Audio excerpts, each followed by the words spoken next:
안녕하세요. 손작가입니다. 하루하루 건강하고 평안하게 보내고 계신가요? 잠 못 드는 밤 오늘도 책을 들었다. 이 시간에는 헤르만 헤세의 소설 데미안을 읽어드릴까 해요. 얼마 전 텔레비전을 통해 소개가 돼서 다시 주목받고 있는 작품이기도 하죠. 유년 시절 성장을 위한 분투의 과정을 그려낸 이야기, 주인공의 자아 찾기를 보면서 예전 우리들의 모습도 떠오를 듯 합니다. 오늘 읽어드릴 책은 이영임님께서 번역을 해주시고 을류문화사에서 펴낸 책으로 낭독해 드릴게요. 즐겁게 들으시고 구독과 좋아요, 댓글도 부탁드리겠습니다. 데미안의 앞부분이에요. 두 세계, 그리고 카인의 중반부까지 읽어드리겠습니다.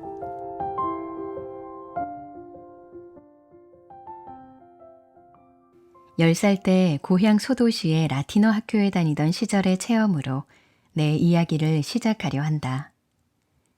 추억의 짙은 향기가 밀려와 안에서부터 아픔과 아늑한 전율로 마음을 흔든다. 어두운 골목과 환한 집들, 탑들, 시계 치는 소리와 사람들 얼굴, 편안하고 따스한 안락함이 가득한 방들, 비밀과 유령의 공포로 가득한 방들, 따뜻한 비조봄의 냄새, 토끼와 하녀들의 냄새, 집에서 약다리는 냄새와 마른 과일 향이 난다. 그곳에는 두 세계가 뒤섞여 있었다. 밤과 낮이 두 극으로부터 나왔다. 한 세계는 아버지의 집이었다. 그러나 이 세계는 더 좁아서 그 안에는 부모님밖에 살지 않았다. 나도 대부분 잘 알고 있는 이 세계는 아버지와 어머니, 사랑과 엄격함, 모범과 학교라는 이름으로 불렸다. 은은한 광채, 맑음, 깨끗함이 이 세계에 속했고 거기엔 부드럽고 다정한 말들, 깨끗이 씻은 손, 깔끔한 옷, 훌륭한 예절이 깃들어 있었다. 아침엔 찬송가가 불렸고 성탄절엔 의식이 치러졌다. 이 세계에는 미래로 통하는 고든 선들과 길들이 있었고 의무와 책임, 양심의 가책과 고해, 용서와 선의, 사랑과 존경, 성경 말씀과 지혜가 있었다.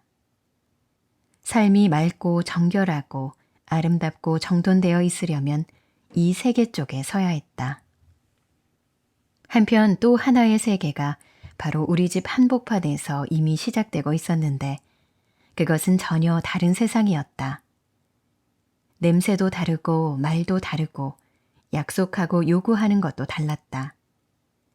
이 두 번째 세계에는 하녀들과 직공들이 있었고 유령 이야기와 추한 소문들이 있었다. 거기엔 섬뜩하고 유혹적인 무시무시하고 수수께끼 같은 일들이 넘쳐났다. 도살장과 감옥, 주정뱅이들과 악쓰는 여자들, 새끼 낳는 암소들, 쓰러진 말들이 있었으며 강도, 살인, 자살에 대한 이야기들이 돌았다. 아름답고도 무시무시한, 거칠고도 잔인한 이런 모든 일들이 사방에서, 바로 옆 골목에서, 바로 옆집에서 일어났고 경찰과 불량배들이 돌아다녔다. 주정뱅이들이 아내를 팼고 저녁이면 젊은 여자들이 무리지어 공장에서 쏟아져 나왔다. 늙은 여자들은 누군가에게 주술을 걸어 병에 걸리게 할 수 있었고 숲에는 도둑들이 살았으며 방화범들이 경관에게 잡히기도 했다. 이 격렬한 두 번째 세계가 어디서나 넘쳐나고 냄새를 풍겼다. 어머니와 아버지가 계시는 우리 집만 빼곤 어디에서나. 그리고 참 좋았다. 여기 우리 집에는 평화와 질서, 안정이 있다는 것, 의무와 양심, 용서와 사랑이 있다는 사실이 경이로웠다. 그리고 그 모든 다른 것들, 소란스럽고 요란한 것들, 음침하고 폭력적인 것들로부터 한 발짝 펄쩍 뛰면 어머니에게로 도망칠 수 있다는 사실이 놀라웠다. 그런데 무엇보다 이상했던 것은 그 두 세계가 얼마나 서로 경계를 맞대고 있는가, 얼마나 가까이 붙어 있었던가 하는 점이다. 예를 들어 우리 집 가정부 리나는 저녁 예배를 드릴 때 거실 문 옆에 앉아 깨끗이 씻은 두 손을 말끔히 편 앞치마 위에 올려놓고 밝은 목소리로 함께 노래 불렀는데, 그럴 때의 그녀는 아버지와 어머니에게, 우리들에게 밝음과 올바름에 속했다. 그런 다음 바로 부엌이나 장작을 쌓아둔 헛간에서 내게 머리 없는 난쟁이 얘기를 해주거나, 푸죽간의 좁은 가게 안에서 이웃집 여자들과 싸울 때면 그녀는 다른 사람이었고 다른 세계에 속했으며 비밀에 쌓여 있었다. 그런데 모든 것이 그랬고 무엇보다 나 자신이 가장 심하게 그랬다. 물론 나는 밝고 올바른 세계에 속해 있었으며 내 부모님의 자식이었다. 하지만 내 눈과 귀가 닿는 곳 어디에나 다른 것이 있었다. 나는 그 다른 것 속에서도 살고 있었다. 비록 그것이 내게 종종 낯설고 무서운 일로, 거기서는 자주 양심의 가책과 불안을 느꼈다 해도 말이다. 심지어 이따금씩 내가 가장 살고 싶었던 곳은 금지된 세계 아니었다. 그리고 종종 밝은 세계로의 귀환은 그것이 제 아무리 피치 못할 일이고 제 아무리 좋은 일이라 할지라도 덜 아름다운 것, 더 지루한 것, 더 무미건조한 것으로 돌아가는 것 같았다. 내 인생의 목표가 부모님처럼 되는 것임을, 그렇게 밝고 정갈하며 그렇게 우월하고 단정하게 되는 것임을 나도 알고는 있었다. 그러나 거기까지는 길이 멀었다. 거기까지 가려면 학교를 견뎌내야 하고 대학을 다녀야 하고 온갖 시험들을 치러야 했다. 그러고도 길은 계속 또 다른 더 어두운 세계 옆을 지나거나 그 한가운데를 뚫고 지나가게 되어 있어서 그 어두운 세계에 머무르고 그 속으로 가라앉는 것도 전혀 불가능한 일은 아니었다. 그렇게 되어버린 탕화에 대한 이야기들을 나는 열정을 가지고 읽었다. 그 이야기들에서 아버지에게로 그리고 선한 세계로의 귀환은 늘 마음 놓이는 훌륭한 일이었고, 나는 전적으로 그것만이 옳고 선하며 바람직한 것이라고 느꼈다. 그럼에도 불구하고 악당들과 탕아들이 나오는 대목이 훨씬 더 내 마음을 끌었다. 이런 말을 하고 고백해도 된다면 실은 이따금씩 탕아가 참회를 하고 다시 받아들여지는 것이 정말 유감스러웠다. 하지만 그런 말은 입 밖에 내지 않았고 그런 생각도 하지 않았다. 그것은 그저 막연히 어떤 예감이나 가능성으로 감정의 저 밑바닥에 깔려 있었다. 악마를 상상할 때면 나는 그것이 변장을 하고 있든 본 모습을 드러내고 있든 저 아래 길거리나 가설시장 혹은 술집에 있는 모습으로 생생하게 떠올릴 수 있었다. 그러나 우리 집에 있을 거라고는 상상도 할 수 없었다. 내 누이들도 마찬가지로 밝은 세계에 속해 있었다. 내가 보기에 그들은 본질적으로 나보다 훨씬 더 아버지 어머니에게 가까웠다. 나보다 더 착하고 더 도덕적이고 더 건전했다. 그들도 결점과 나쁜 버릇들을 가지고 있었지만 내가 보기엔 그리 심각하지 않았고, 어두운 세계에 훨씬 더 가까이 있어 악과의 접촉으로 자주 힘들고 괴로웠던 나와는 달랐다. 누이들은 부모님처럼 아낌받고 존중받을 만했다. 누이들과 다투었을 때에도 시간이 흘러 스스로 양심에 비춰보면 나쁜 쪽은 늘 나였고, 싸움의 원흉으로서 용서를 빌어야 하는 것도 나였다. 왜냐하면 누이들을 모욕하는 것은 부모님을, 선함과 도덕을 모욕하는 일이었기 때문이다. 내게는 누이들보다는 오히려 가장 못된 뒷골목 불황아와 나눌 수 있는 비밀들이 있었다. 날씨도 좋고 양심에 거리낄 것도 없는 기분 좋은 날에 누이들과 노는 것, 착하고 훌륭하게 그들과 함께 지내는 것, 바르고 고귀한 겉모습의 자신을 보는 것은 참 좋았다. 천사가 아마 그런 모습이었으리라. 천사가 된다는 건 우리가 알던 일 중에 최고의 것이었다. 천사가 되는 걸 우리는 달콤하고 경이로운 일로 마치 크리스마스나 행복할 때처럼 밝은 음향과 향기에 둘러싸인 것으로 생각했다. 오, 그런 시간과 날들은 얼마나 드물었던가. 나는 우리에게 허용된 악의 없는 놀이를 하며 놀다가도 종종 몹시 격해졌고 그것이 누이들에게는 너무 심하다고 느껴져 싸움과 소동으로 이어지곤 했다.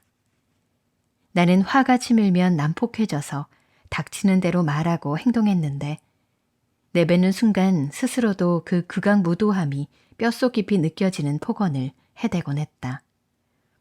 그러고 나면 참담하고 어두운 후회와 뉘우침의 시간이 왔다.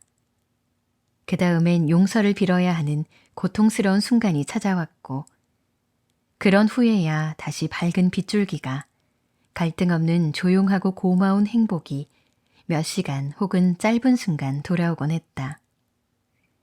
나는 라틴어 학교에 다니고 있었다. 시장 아들과 수석 삼림관 아들이 같은 반이어서 이따금씩 우리 집에 놀러 오곤 했는데 난폭하긴 했지만 그래도 허용된 선한 세계에 속한 애들이었다. 그럼에도 나는 평소 우리가 깔보는 공립학교에 다니는 이웃 아이들과도 가깝게 지내고 있었다. 그들 중 한 명으로 내 이야기를 시작해야겠다.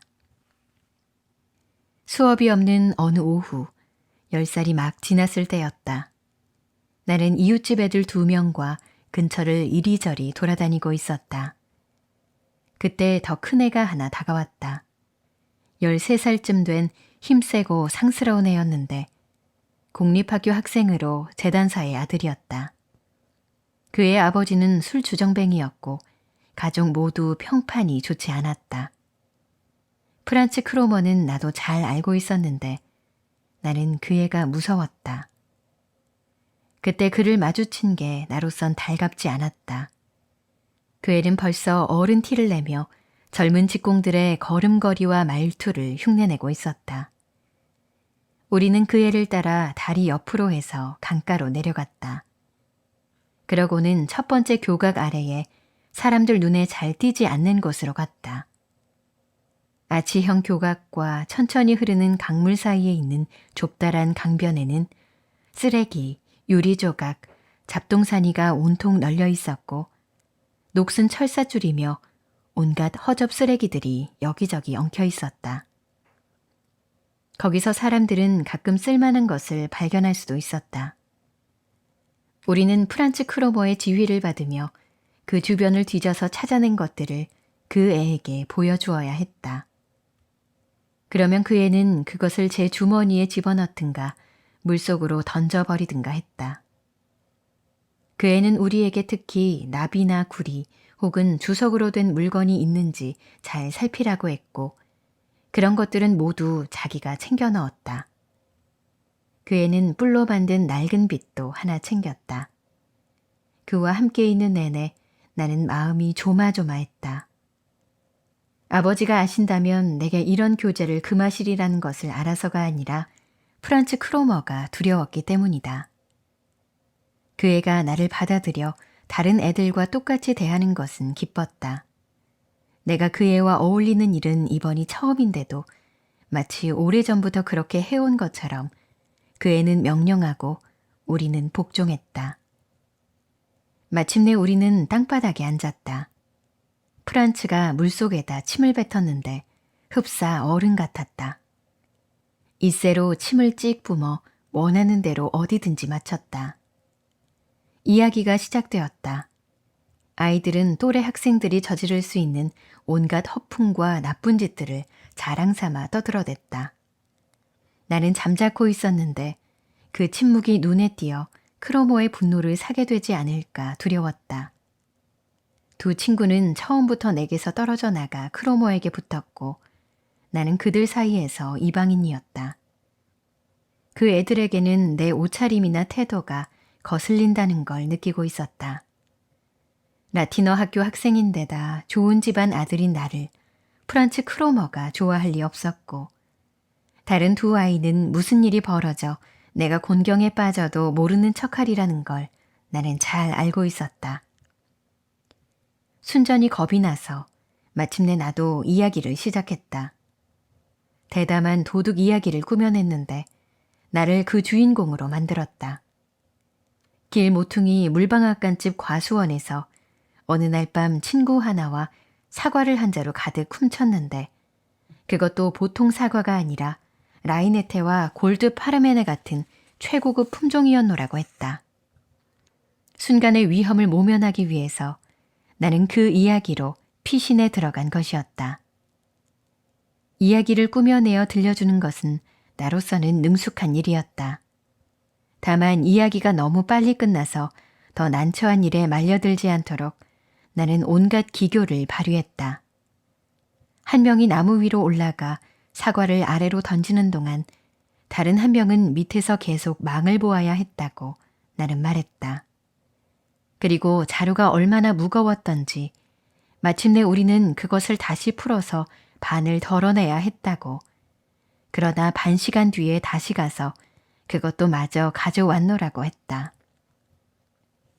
이야기를 끝냈을 때 나는 약간의 박수를 기대했다. 마지막에 가서는 열이 올라 꾸며내면서 스스로 이야기에 취했던 것이다.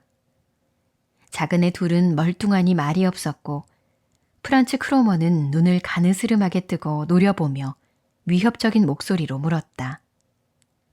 그거 진짜야? 물론이지. 내가 말했다.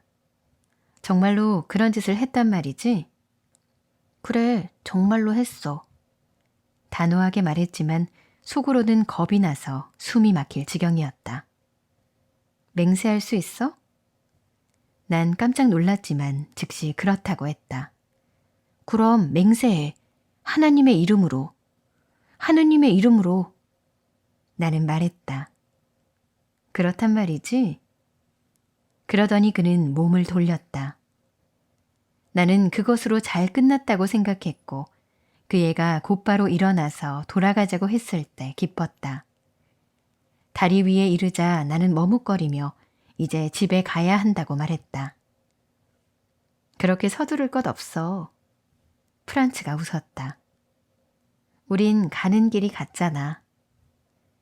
그 애는 천천히 어슬렁거리며 계속 걸어갔고 나는 감히 도망치지 못했다. 그런데 그 애는 정말 우리 집 쪽으로 가고 있었다. 우리가 거의 다 와서 우리 집 대문과 묵직한 구리 손잡이, 햇빛이 반사된 창문, 어머니 방의 커튼이 보이는 곳에 이르렀을 때 나는 깊은 안도의 한숨을 내쉬었다. 드디어 집으로 돌아왔구나. 오, 집으로. 밝고 평화로운 세계로 돌아오는 게 이렇듯 좋고 복된 것이로구나. 내가 얼른 문을 열고 안으로 살짝 빠져들어가 등 뒤로 문을 닫으려는 순간 프란츠 크로머가 함께 문을 밀며 들어섰다. 안마당 쪽에서만 빛이 들어오는 서늘하고 어둑한 타일 깔린 복도에서 그 애는 내 옆에 서서 팔을 꽉 잡고 나직이 말했다. 그렇게 서두르지 말라니까 너. 나는 깜짝 놀라서 그 애를 쳐다보았다. 내 팔을 잡은 그의 손이 무쇠처럼 단단했다.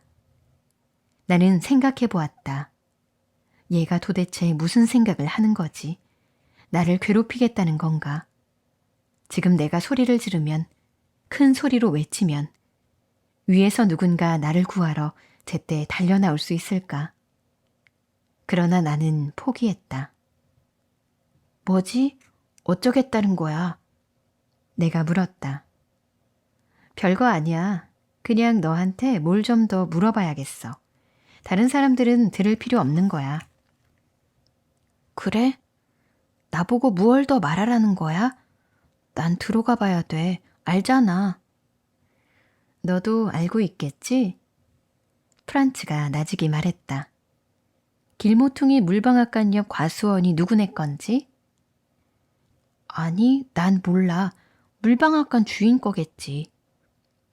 프란츠가 한쪽 팔을 내 어깨에 두르더니 나를 자기 쪽으로 바싹 끌어당겼다. 그 바람에 바로 코앞에서 그의 얼굴을 보아야만 했다. 두 눈은 사악했고 음흉하게 웃고 있었는데 얼굴에는 잔인함과 힘이 넘쳤다. 그래? 그럼 그 과수원이 누구네 건지 내가 말해주지. 난 그 집에서 사과를 도둑 맞았다는 걸 오래전부터 알고 있었어. 그리고 과일을 누가 훔쳐갔는지 알려주는 사람한테는 주인이 2마르크를 주겠다고 한 것도 알고 있어. 맙소사. 나는 외쳤다. 하지만 너 그 사람에게 아무 말 안 할 거지? 나는 그의 명예심에 호소하는 게 아무 소용없다는 걸 느꼈다. 그 애는 다른 세계 사람이었고 그 애에게 배신은 범죄가 아니었다. 나는 그걸 분명히 느꼈다. 이런 문제에 있어 다른 세계에서 온 사람들은 우리와는 달랐다. 아무 말 안 해? 크로모가 웃었다. 이봐, 넌 내가 2마르크 동전을 찍어낼 수 있는 화폐 위조범이라도 된다고 생각해? 난 가난뱅이야. 너처럼 부자 아버지를 두지도 못했어. 그러니 2마르크를 벌 수 있다면 벌어야 해. 어쩌면 그 주인은 돈을 더 줄지도 몰라. 그 애가 갑자기 나를 다시 놓았다. 우리 집 현관에선 더 이상 평화와 안전의 향기를 맡을 수 없었다. 나를 감싸고 있던 세계가 무너져 내렸다. 그 애는 내가 범인이었다고 신고할 것이고 사람들은 아버지에게 그것을 말하겠지. 어쩌면 경찰까지 올 거야. 혼돈의 공포가 나를 위협했다. 모든 추하고 위험한 것이 나를 향해 일어서고 있었다. 내가 도둑질을 하지 않았다는 사실은 이제 문제가 되지 않았다. 나는 맹세까지 하지 않았던가. 세상에, 맙소사. 눈물이 핑 돌았다. 그 애에게 몸값을 치르고 벗어나야 되겠다고 느끼자 난 절망적으로 호주머니를 다 뒤졌다. 사과 1개, 주머니 칼 하나, 가지고 있는 것이라곤 아무것도 없었다. 그때 문득 시계 생각이 났다. 낡은 은시계였는데 고장이 나서 가지는 않았지만 그냥 그렇게 차고 다니기만 했던 것으로 할머니가 물려주신 거였다. 나는 얼른 그것을 꺼냈다. 크로머, 내가 말했다. 들어봐, 나를 고발하면 안 돼. 그건 너한테도 좋을 게 없어. 내 시계를 줄게. 자, 봐. 정말 이것밖엔 가진 게 없어서 그래. 너 가져. 은으로 된 거야. 내부 기계가 좋아. 그런데 약간 고장이 나서 고쳐야 해. 그 애는 미소를 띠며 시계를 제 커다란 손에 받아주었다. 나는 그 손을 보며 그것이 얼마나 우악스럽고 내게 깊은 적개심에 차 있는지, 그것이 어떻게 내 삶과 평화를 움켜잡으러 뻗어오고 있는지 느꼈다. 이거 은으로 된 거야. 내가 머뭇거리며 말했다. 은이고 고물시계고 난 관심 없어. 그 애는 깊은 경멸을 드러내며 말했다. 너나 고쳤어라. 하지만 프란츠. 나는 그 애가 가버리지나 않을까 두려움에 떨며 외쳤다. 잠깐 기다려봐. 이 시계 받아. 이거 정말 은으로 된 거야. 진짜야. 난 이것밖에 가진 게 없어. 그 애는 싸늘하게 경멸하는 듯이 나를 바라보았다. 그러니까 내가 누구한테 가는지 알긴 아는군. 아니면 난 이걸 경찰에 가서 말할 수도 있어. 순경을 잘 아니까. 그가 가려고 몸을 돌렸다. 나는 그 애의 소매를 붙잡았다. 그렇게 되어선 안 되었다. 그 애가 그렇게 가버리고 닥쳐올 모든 일을 겪느니 차라리 죽는 게 훨씬 나을 것 같았다. 프란츠, 난 흥분해서 목쉰 소리로 애원했다. 바보 같은 짓 하지 마. 맞지? 그냥 장난으로 그러는 거지? 그래, 장난이야. 하지만 넌 비싼 대가를 치러야 할 거야. 말해봐, 프란츠. 내가 어떻게 하면 되는지. 뭐든지 할게. 그 애는 눈을 가늘게 뜨고 나를 유심히 살피더니 다시 웃었다. 바보같이 굴지 마. 그 애가 선심이라도 쓰듯 말했다. 너도 나만큼이나 잘 알잖아. 나는 2마르크를 벌 수 있어. 그리고 나는 그런 돈을 던져버릴 만큼 부자가 아니야. 그건 너도 알지. 하지만 넌 부자야. 시계도 갖고 있잖아. 넌 나한테 2마르크만 주면 돼. 그럼 끝이지. 나는 그 논리가 뭔지 이해했다. 하지만 2마르크라니. 그건 나에게 10마르크나 100마르크, 1000마르크나 마찬가지로 닿을 수 없는 큰 돈이었다. 나는 돈이 없었다. 어머니에게 맡겨둔 저금통이 있긴 했다. 거기엔 아저씨가 오신다거나 그럴 때 받은 10페니짜리나 5페니짜리 동전들이 몇 개 들어있었다. 그 밖에는 아무것도 없었다. 그 나이에는 용돈을 받지 않으니까. 난 가진 게 아무것도 없어. 나는 슬프게 말했다. 돈이 전혀 없어. 하지만 다른 건 뭐든지 줄게. 인디언 책과 장난감 병정들, 나침반도 있어. 그걸 가져다 줄게. 크로모가 그 뻔뻔하고 심술궂은 입을 약간 실룩거리더니 바닥에 침을 탁 뱉었다. 헛소리 마. 그 애가 명령조로 말했다. 네 잡동사니들은 너나 가져. 나침반이라고? 날 더 화나게 하지 마. 잘 들어. 돈을 가져와. 하지만 난 없어. 돈을 받지 않는 걸. 어쩔 도리가 없어. 너 내일 나한테 2마르크를 가져오는 거다. 학교 끝나고 저 아래 시장에서 기다릴게. 그럼 되는 거야. 돈을 안 가져오면 그땐 알지? 그래, 하지만 어디서 돈을 가지고 오란 말이야. 하느님 맙소사, 난 돈이 없는데. 너희 집엔 돈이 많잖아. 그 다음은 네가 알아서 할 일이고. 그럼 내일 학교 끝나고다. 말해두지만 너 가져오지 않으면. 그 애는 무서운 시선으로 내 눈을 한번 째려보고 다시 한번 침을 뱉더니 그림자처럼 사라져버렸다. 나는 위층으로 올라갈 수가 없었다. 내 삶이 완전히 망가져버린 것이었다. 그대로 도망쳐 다시는 돌아오지 않거나 물에 빠져 죽어버릴까도 생각했다. 하지만 그건 그저 막연한 생각에 불과했다. 나는 어둠 속에서 현관 맨 아래 계단에 앉아 잔뜩 웅크린 채 불행에 나를 내맡겼다. 리나가 장작을 가지러 광주리를 들고 내려오다가 내가 거기서 울고 있는 걸 보았다. 나는 그녀에게 위에 가서는 아무 말도 하지 말라고 부탁하고는 올라갔다. 유리문 옆 옷걸이에 아버지의 모자와 어머니의 양산이 걸려 있었다. 그 물건들을 보니 우리 집 분위기와 다정함이 내게로 밀려들었다. 돌아온 탕아가 그리워하던 고향집의 방을 보고 그 향기를 다시 맡을 때처럼 내 마음은 애틋함과 감사함으로 그것들을 반겼다. 그러나 그 모든 것은 이제 더 이상 내게 속하지 않았다. 그 모든 것은 아버지와 어머니의 밝은 세계였고 나는 이제 죄를 잔뜩 진 채 낯선 물결 속에 깊이 잠겨 있었다. 모험과 제약에 얽혀들어 적의 위협을 받고 있었고 위험, 불안, 치욕이 기다리고 있었다. 모자와 양산, 질 좋은 사암이 깔린 오래된 바닥, 장식장 위에 걸린 커다란 그림, 안쪽 거실에서 들려오는 누나의 목소리, 모든 것이 그 어느 때보다 더 사랑스럽고 다정하고 소중했다. 하지만 그것들은 이제 더 이상 위안이 되지 못했고 확실한 내 것도 아니었다. 온통 비난일 뿐이었다. 그 모든 것은 더 이상 내 것이 아니었으며 나는 그러한 명랑함과 고요함에 더 이상 끼어들 수 없었다. 나는 내 발에 더러움을 묻혀왔고 그것은 깔개에 문질러 털어버릴 수 있는 것이 아니었다. 고향의 세계가 알지 못하는 그림자를 내가 끌고 들어온 것이었다. 이제까지 나는 얼마나 많은 비밀들을 가졌던가, 얼마나 많은 두려움을 느꼈던가.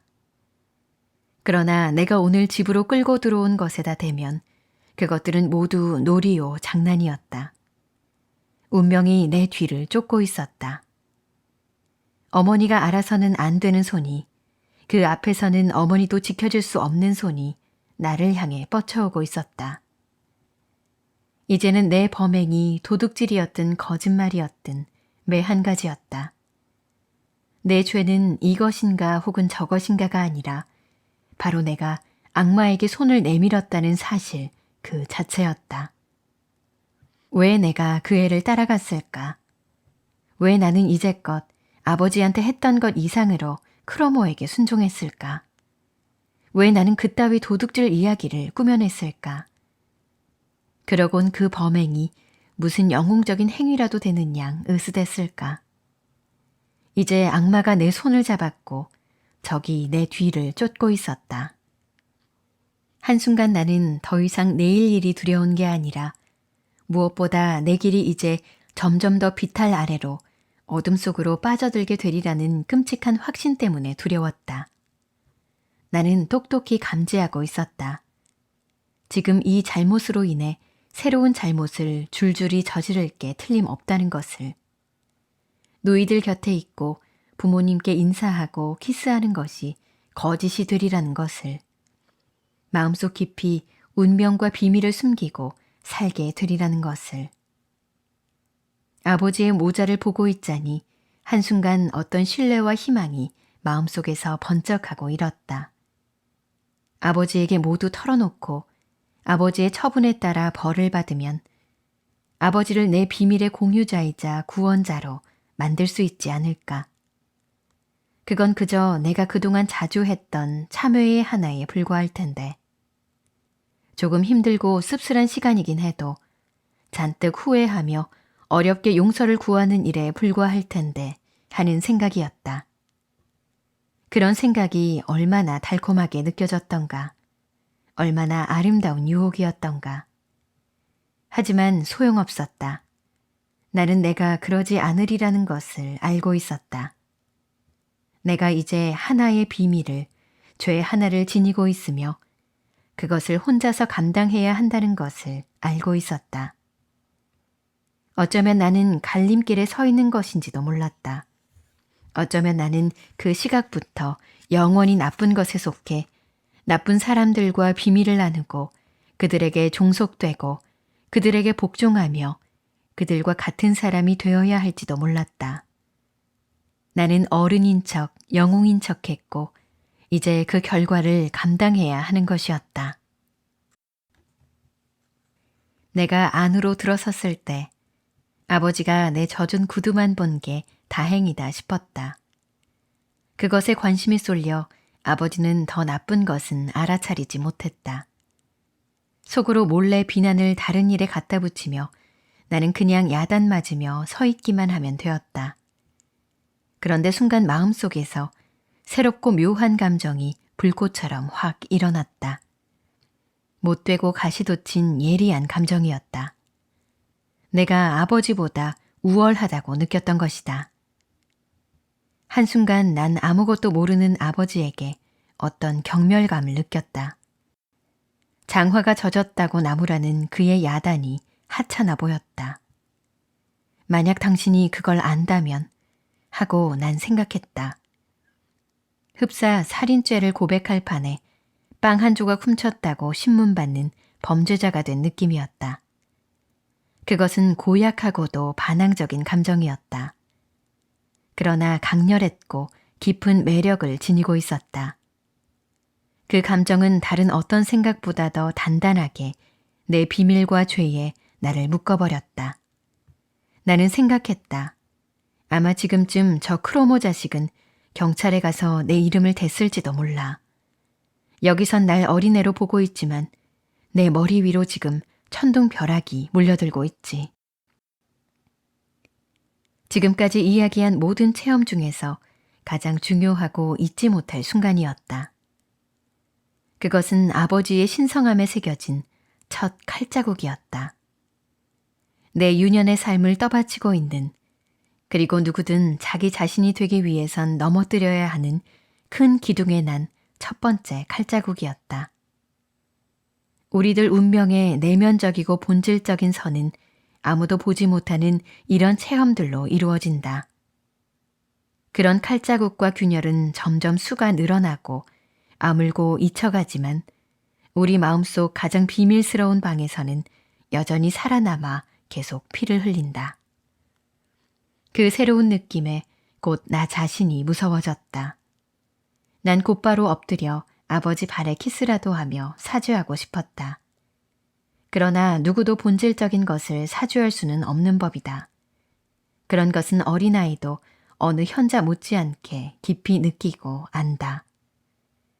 나는 내일에 대해 곰곰이 생각해보고 내일 어찌해야 할지 방법을 궁리해야 할 필요성을 느꼈다. 하지만 그렇게 하지 못했다.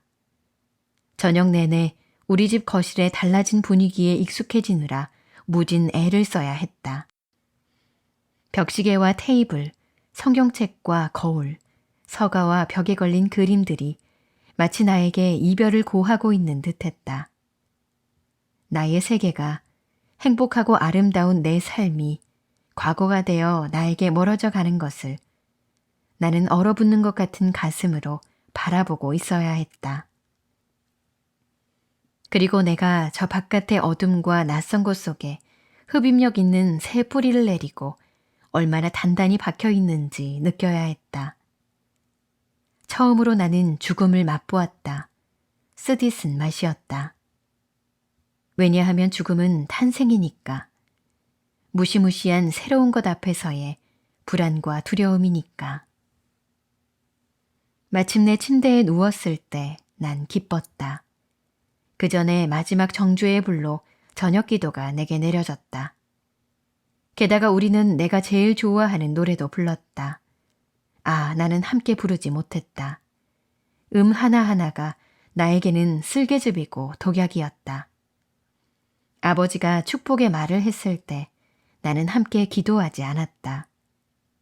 그리고 아버지가 저희 모두와 함께 하소서 하며 기도를 마쳤을 때 그 순간 흠칫하는 떨림이 나를 단번에 그 무리에서 몰아냈다. 하느님의 은총이 그들 모두와 함께 했지만 그러나 더 이상 나와 함께 하지는 않았다. 춥고 몹시 지쳐서 나는 그 자리를 떠났다. 침대에 누워있으니 따뜻함과 포근함이 아늑하게 나를 감쌌지만 내 마음은 다시 한번 두려움 속을 헤매며 지나간 일 주변을 불안하게 맴돌았다. 어머니는 나에게 언제나처럼 잘 자라는 인사를 해주었다. 방에는 아직 어머니의 발소리가 남아있고 문틈으론 어머니가 들고 있는 촛불빛이 새어들고 있었다. 나는 생각했다. 지금 어머니가 다시 한번 와주시면. 어머니는 뭔가 느끼신 것이다. 나에게 입맞춤을 하며 물어보시겠지. 자애롭게 희망을 안기며 물으실 거야. 그러면 나는 울 것이고 목구멍에 걸려있는 딱딱한 게 녹아버릴 거야. 그러면 나는 어머니를 껴안고 다 말해버리겠지. 그러면 잘 해결되는 건데. 그러면 구원인데. 문틈이 완전히 어두워지고 나서도 나는 여전히 한동안 귀를 기울이며 그래야만 한다고, 그렇게 되어야만 한다고 간절히 바라고 있었다. 그런 다음 다시 당면 문제로 돌아와 내 적의 눈을 들여다보았다. 그가 또렷하게 보였다. 한쪽 눈을 가늘게 뜨고 입가에 야비한 웃음을 짓고 있었다. 그리고 내가 그를 바라보며 피할 수 없는 것을 속으로 삼키고 있는 동안 그는 점점 더 크고 흉측해졌다. 그의 사악한 눈은 악마처럼 번뜩였다. 그러고는 내가 잠들 때까지 내 옆에 바짝 붙어 있었다.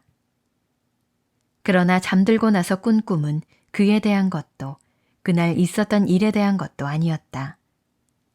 꿈에선 부모님과 누이들과 내가 배를 타고 가고 있었는데 우리는 평화와 휴일의 눈부신 광채에 둘러싸여 있었다.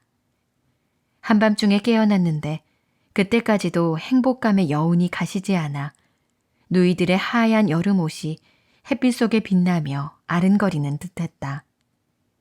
그러다가 어느 순간 그 모든 낙원으로부터 현실로 추락해 다시 사악한 눈을 가진 적과 마주 서 있었다. 다음 날 아침 어머니가 황급히 와서 벌써 늦었는데 왜 아직도 누워있느냐고 소리쳤을 때 나는 안색이 좋지 않았다. 그리고 어디가 아프냐고 물었을 때 나는 왈칵 토했다. 토하고 나니 조금 괜찮아진 것 같았다. 몸이 살짝 아픈 날 아침 내내 카밀레 차를 옆에 놓고 어머니가 옆방에서 청소하는 소리, 리나가 바깥 복도에서 고기를 가져온 푸죽간 사람과 이야기하는 소리를 들으며 누워있는 걸 나는 참 좋아했다. 학교에 가지 않아도 되는 오전은 무언가 마법에 걸린 듯한 동화적인 구석이 있었다. 그럴 때면 햇빛이 방 안으로 비쳐들며 아른거렸는데 그건 여느 때 학교에서 빛을 가리느라 초록색 커튼을 내리고 하던 햇빛이 아니었다. 하지만 오늘은 그마저도 별 감흥이 없었고 틀린 음조를 내고 있었다. 그래, 차라리 죽어버리면 좋으련만. 하지만 가끔 그래온 것처럼 나는 그냥 몸이 조금 아플 뿐이었고 그것으로는 아무것도 해결되지 않았다. 그 정도는 학교에 가지 않을 핑계는 되었지만 결코 11시에 시장에서 기다리는 크로모로부터 나를 보호해 줄 수 없었다. 어머니의 다정함도 이번에는 위로가 되지 않았다. 그저 귀찮고 미안한 생각만 들었다. 나는 금방 다시 잠든 척하며 곰곰이 생각했다. 모든 게 소용없었다. 나는 11시 정각에 시장에 나타나야 했다. 그래서 10시에 자리에서 일어나 몸이 다시 나아졌다고 말했다. 그 말은 그런 경우 늘 그렇듯이 다시 자리에 가서 눕거나 아니면 오후에는 학교에 가야 한다는 뜻이었다. 나는 학교에 가겠다고 했다. 계획을 하나 세워두었던 것이다. 돈을 안 가지고 크로모에게 갈 수는 없었다. 내 작은 저금통을 손에 넣어야만 했다.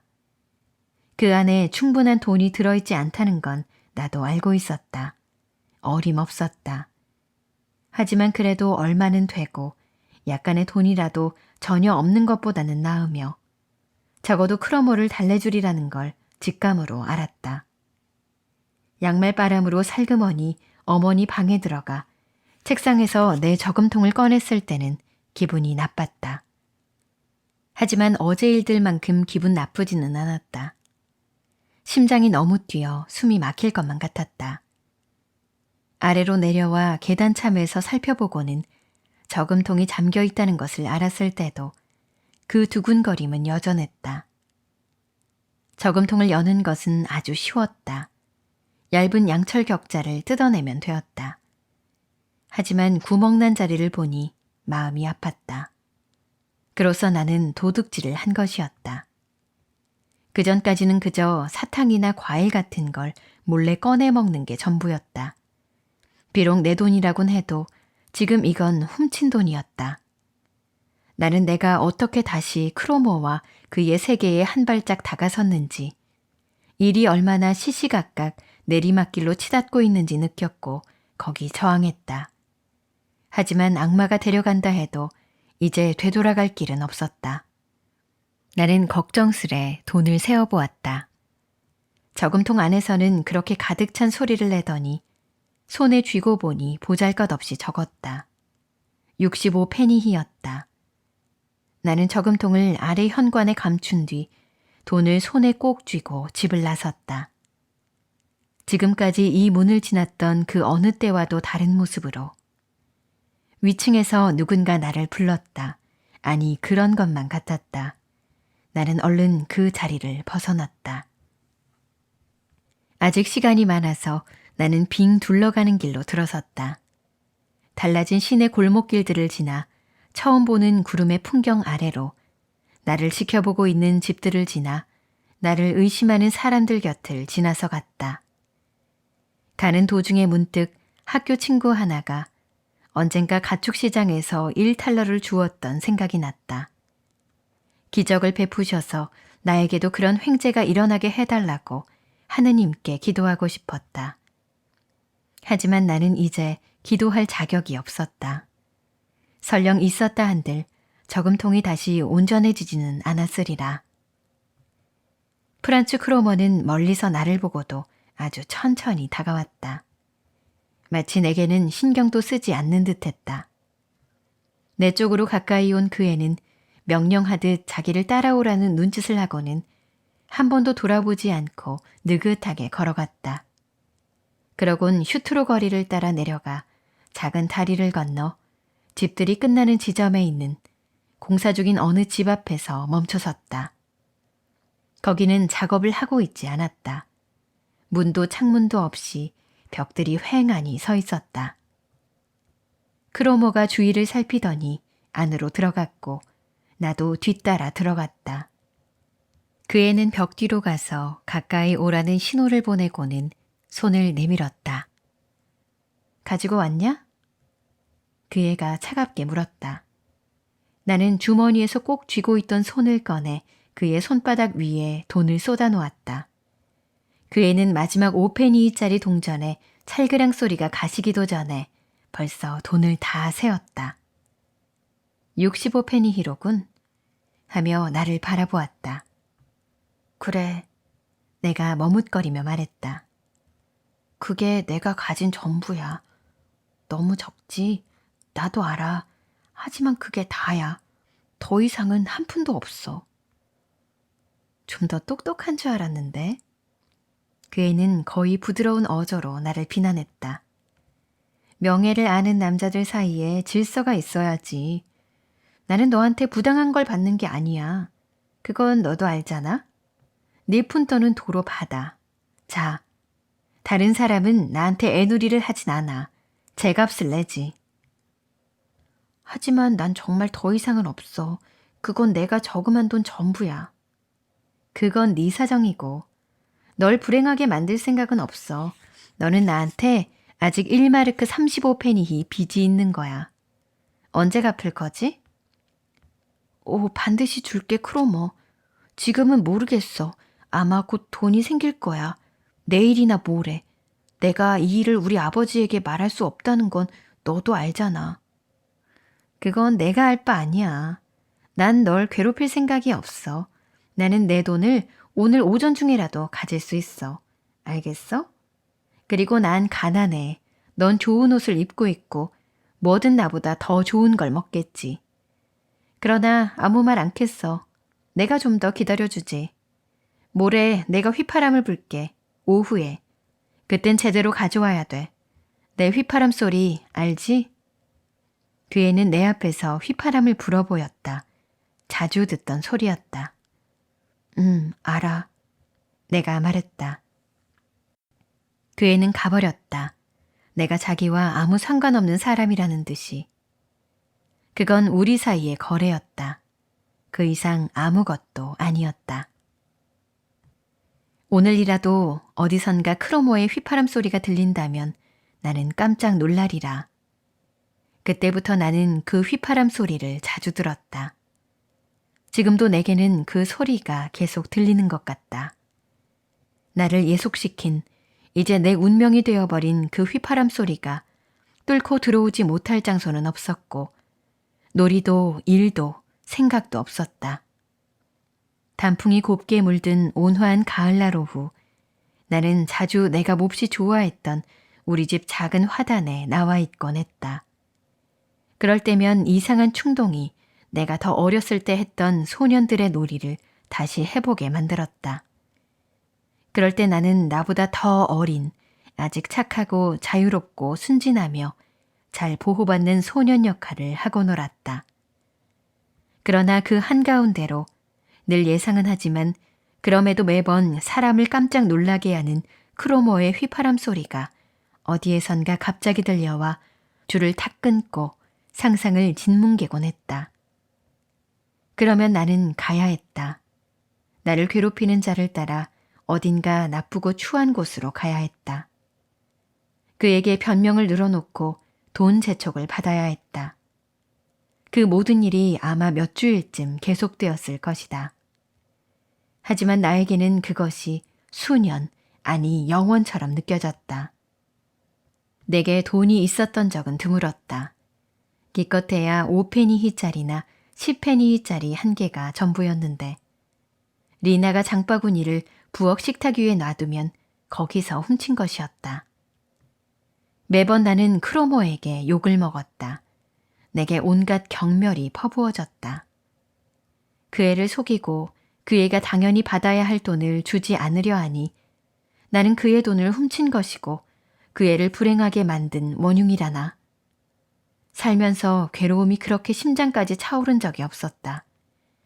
그보다 큰 절망, 그보다 큰 예속도 느껴보지 못했다. 저금통은 장난감 돈으로 채워 다시 제자리에 갖다 놓았는데 거기에 대해선 아무도 묻지 않았다. 하지만 언제고 터질 수 있는 일이었다. 크로모의 거친 휘파람 소리 이상으로 나는 어머니를 두려워했다. 어머니가 내게 다가올 때면 저금통에 대해 물어보려 오는 게 아닐까 생각했던 것이다. 내가 한 푼도 없이 내 악마에게로 간 적이 많기 때문에 그 애는 다른 식으로 나를 괴롭히고 이용하기 시작했다. 나는 그를 위해 일해야 했다. 그 애는 자기 아버지 심부름을 해야 했는데 그 애 대신 내가 그 심부름을 했다. 아니면 그 애는 하기 힘든 일을 나에게 시켰다. 10분 동안 한쪽 다리로 서서 뛰게 한다거나 지나가는 사람 윗옷에 종이 쪽지를 붙이고 오라는 식이었다. 그런 괴로움은 수많은 밤 꿈속으로도 이어져 나는 악몽을 꾸고는 땀에 흠뻑 젖어 누워있곤 했다. 한동안 몸이 아팠다. 자주 토했고 걸핏하면 오한이 났는데 밤에는 또 열이 오르고 땀을 흘렸다. 어머니가 뭔가 잘못되었다는 것을 느끼고 많은 관심을 기울였지만 그것이 또 나를 힘들게 했다. 그 관심에 신뢰로 보답할 수 없었기 때문이다. 언젠가 저녁에 내가 일찍 잠자리에 들었는데 어머니가 작은 초콜릿 조각을 하나 가지고 왔다. 내가 더 어렸을 적에 낮에 말 잘 듣고 착하게 지냈을 때 저녁에 잘 자라고 상으로 그런 먹을 것을 주곤 하던 일을 상기시키는 일이었다. 그런데 지금 어머니가 거기 서서 내게 초콜릿 조각을 내밀고 있었다. 나는 마음이 너무 아파서 그냥 고개만 가로저었다. 어머니는 무엇이 문제냐고 물으며 내 머리를 쓰다듬어 주었다. 나는 겨우 아니야, 아무것도 안 먹을래요 라고 말할 수 있었을 뿐이다. 어머니는 초콜릿을 내 침대머리 탁자 위에 놓아두고 갔다. 다음 날 어머니가 그 일에 대해 더 자세히 물어보려 했을 때 나는 아무것도 모르는 척했다. 한 번은 어머니가 의사 선생님을 모시고 왔다. 그분은 나를 진찰하더니 아침에 냉수욕을 하라는 처방을 내렸다. 그 시절에 나는 일종의 정신 착란 상태였다. 우리 집에 정돈된 평화 한가운데서 나는 겁먹은 채 고통받으며 유령처럼 지내고 있었다. 사람들과 전혀 어울리지 못했고 한순간도 자신을 잊고 내려놓지 못했다. 자주 화를 내며 이유를 묻는 아버지에게는 마음을 닫고 차갑게 대했다. 고통으로부터의 구원은 전혀 예기치 않은 방향에서 왔다. 그와 동시에 무언가 새로운 것이 내 삶으로 들어왔는데 그것은 지금까지도 나에게 영향을 미치고 있다. 우리 라틴어 학교에 얼마 전 학생 하나가 새로 들어왔다. 우리 시로 이사 온 부유한 미망인의 아들이었는데 소매에 상장을 달고 있었다. 나보다 나이도 많고 한 학년 위였지만 모든 애들이 그랬던 것처럼 나도 곧 그를 주목하게 되었다. 이 눈에 띄는 학생은 겉으로 보기보다 훨씬 성숙한 느낌을 주었다. 누구에게도 소년이라는 인상을 주지 않았다.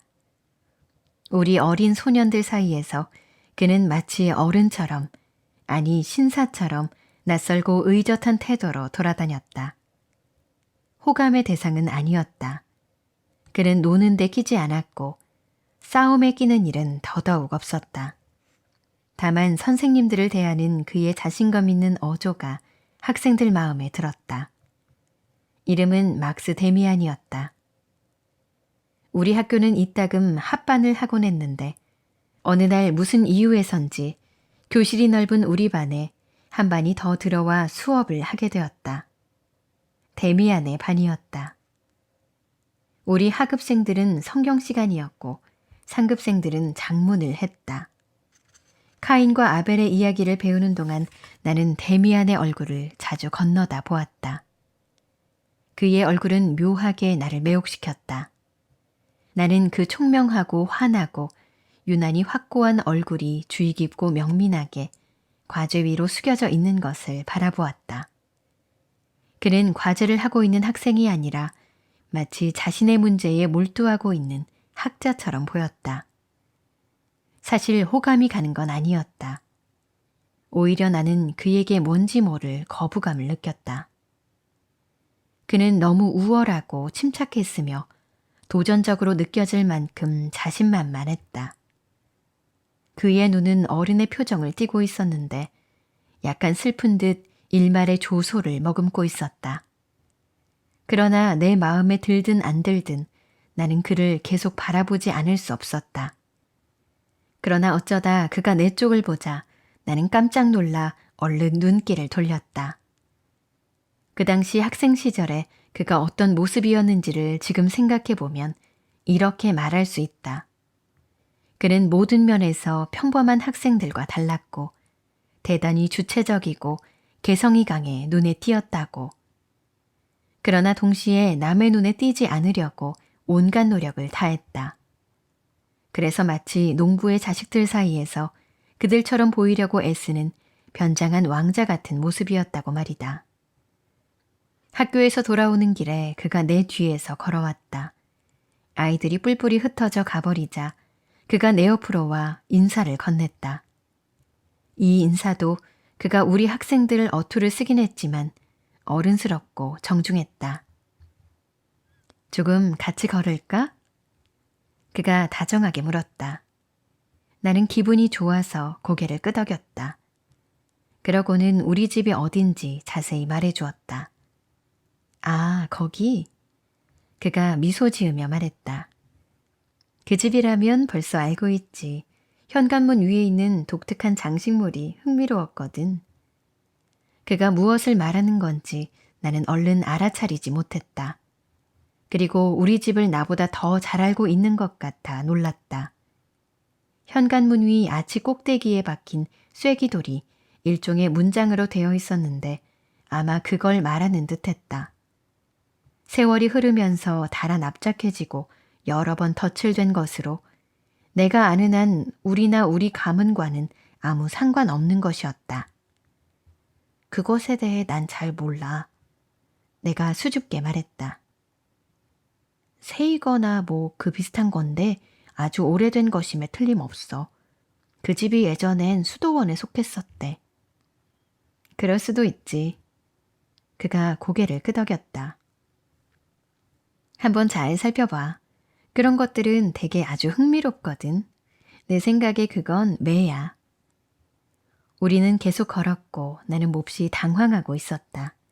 무슨 재미있는 생각이라도 난 듯 갑자기 데미안이 웃었다. 그래, 내가 아까 너희 반에 있었지? 그가 쾌활하게 말했다.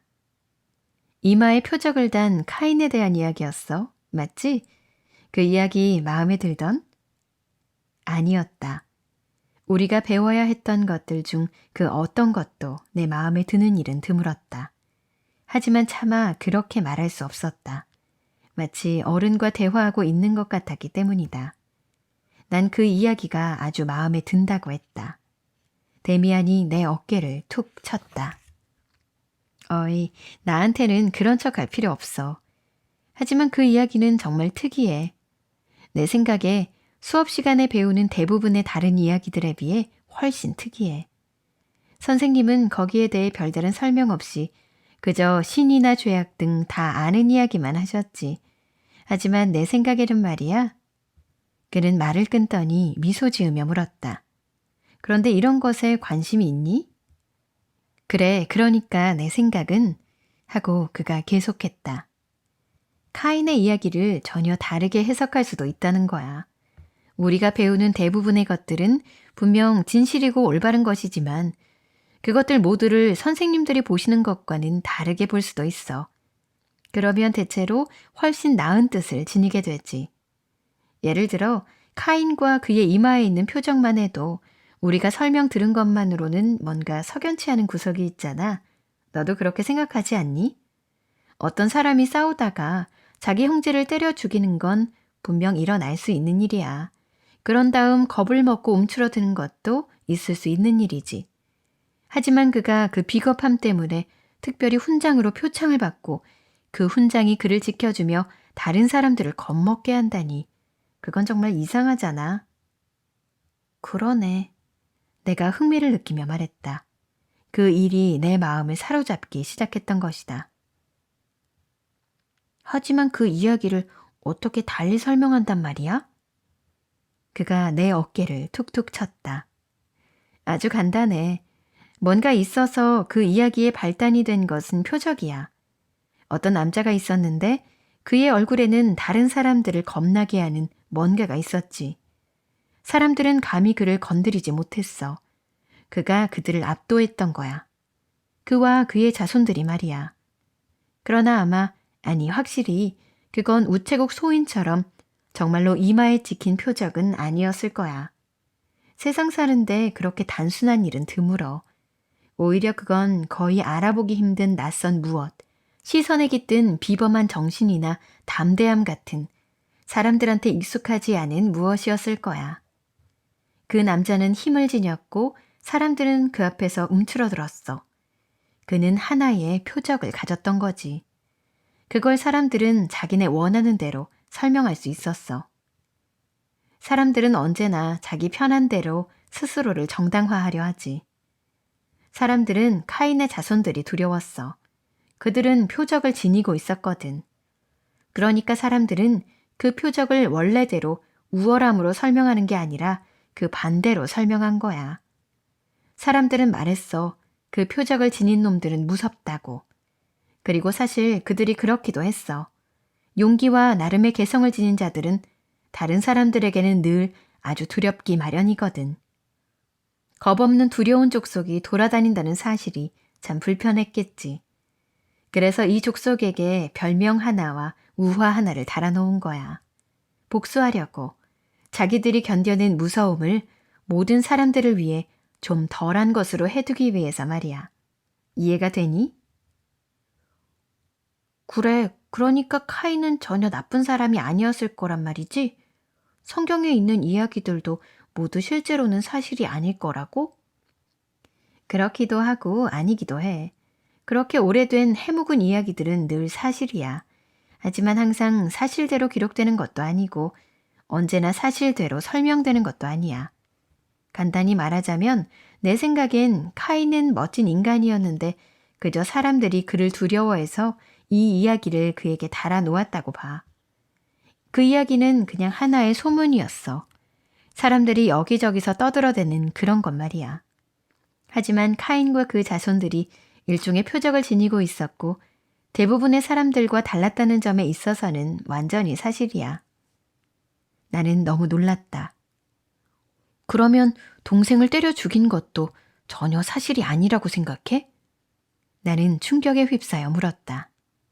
아니, 죽인 건 분명해. 강한 자가 약한 자 하나를 때려 죽인 거야. 정말 그의 형제였는지는 의심해 볼 수 있겠지. 그런데 형제였는지 아닌지는 별로 중요하지 않아. 결국 인간들은 모두 형제잖아. 그러니까 어떤 강한 자가 약한 자를 때려 죽인 거야. 어쩌면 그건 영웅적인 행위였을지도 모르고 아마 아닐 수도 있겠지. 하여간 이제 다른 약한 자들이 잔뜩 겁이 난 거야.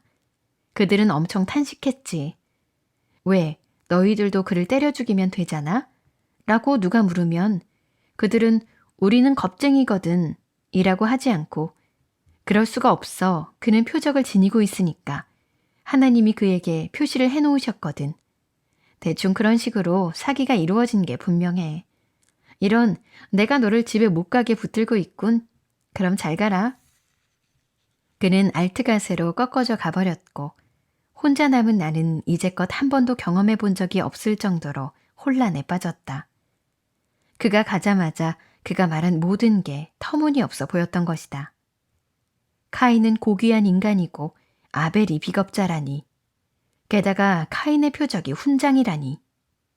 허무맹랑한 소리요, 신성모독이요, 극악무도한 소리였다. 그러면 하나님은 어디 가셨는데? 하나님은 아벨의 제물을 받고 아벨을 사랑하시지 않았어? 아니, 말도 안 되는 소리. 나는 그래서 데미안이 나를 놀린 것이고 골탕 먹이려 했던 거라고 추측했다. 참 더럽게 영리한 녀석이었다. 말은 잘도 하지. 하지만 그렇게 아니다. 어쨌든 그 성경 이야기나 다른 이야기에 대해 내가 그토록 많이 생각해 본 적이 없었다. 그리고 오래전부터 프란츠 크로머를 저녁 내내 몇 시간씩이나 그렇게 완전히 잊어버린 적도 없었다. 나는 집에서 성경에 있는 그대로 다시 한번 자세히 읽어보았다. 이야기는 짧고 분명했다. 거기서 어떤 특별한 숨겨진 의미를 찾는다는 건 미친 짓이었다. 그럼 사람 때려 죽인 자는 누구나 자기를 하느님의 총알하고 하겠네. 아니, 말도 안 되는 소리였다. 단지 데미안이 그런 이야기를 하는 방식이 근사했던 것뿐이다. 마치 모든 게 자명하다는 듯 그렇게 쉽고 깔끔하게, 게다가 그런 눈을 하고 말하다니. 물론 나 자신도 문제가 없지는 않았다.